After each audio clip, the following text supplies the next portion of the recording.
chọn đủ tao lời tao lời là cái gỗ dạng mà tao lời này nó là cái gỗ bên đây đồ cái con 250 này vậy một trăm 250 là 150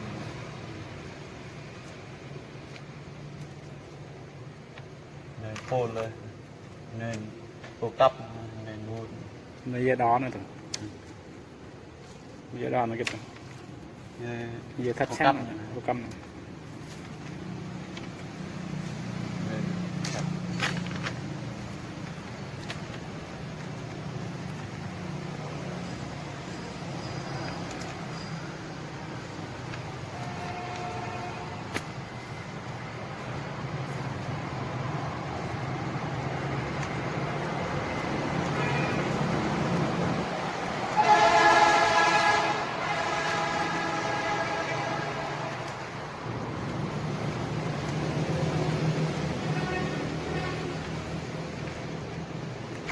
ép này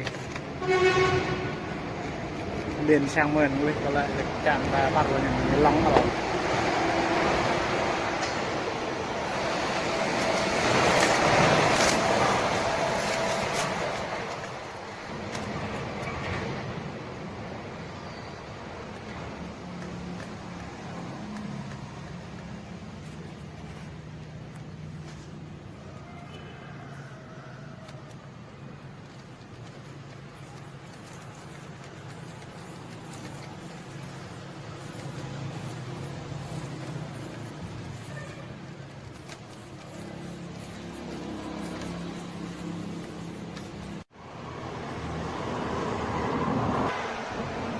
nhiều dây quá bố ai mà biết được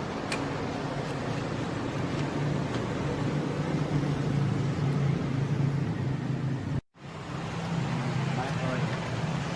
kết ra mai hơi ấy.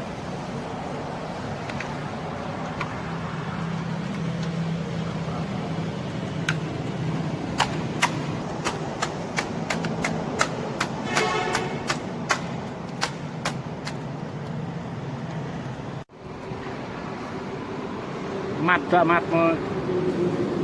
cái cong điện rồi ô cắm yeah.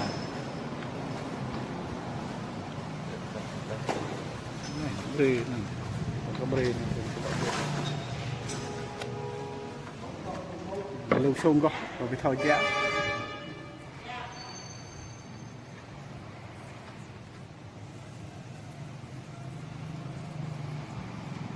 qua kỹ luôn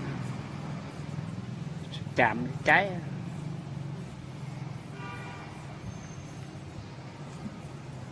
các bạn phải học mới biết làm,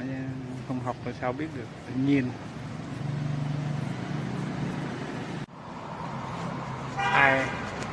Hai thành 4, 4 thành 6 luôn,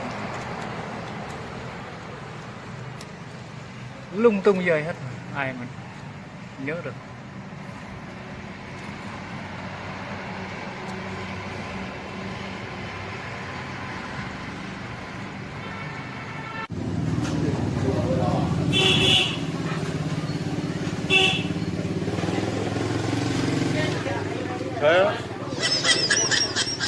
À.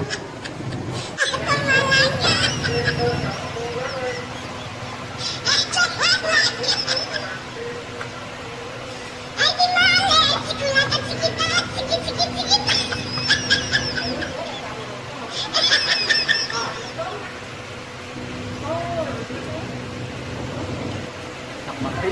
việc làm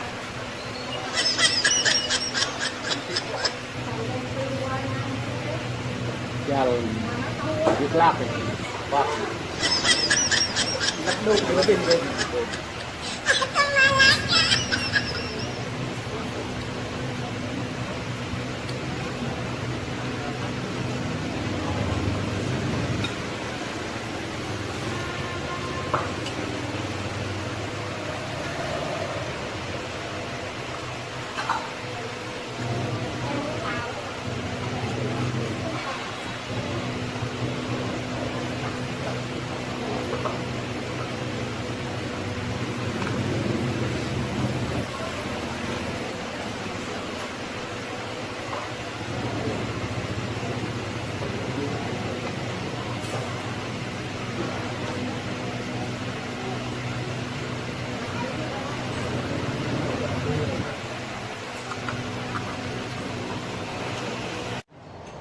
cho nhà này là phát sinh chứ không phải phát sinh tông này lê khá bù rồi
glad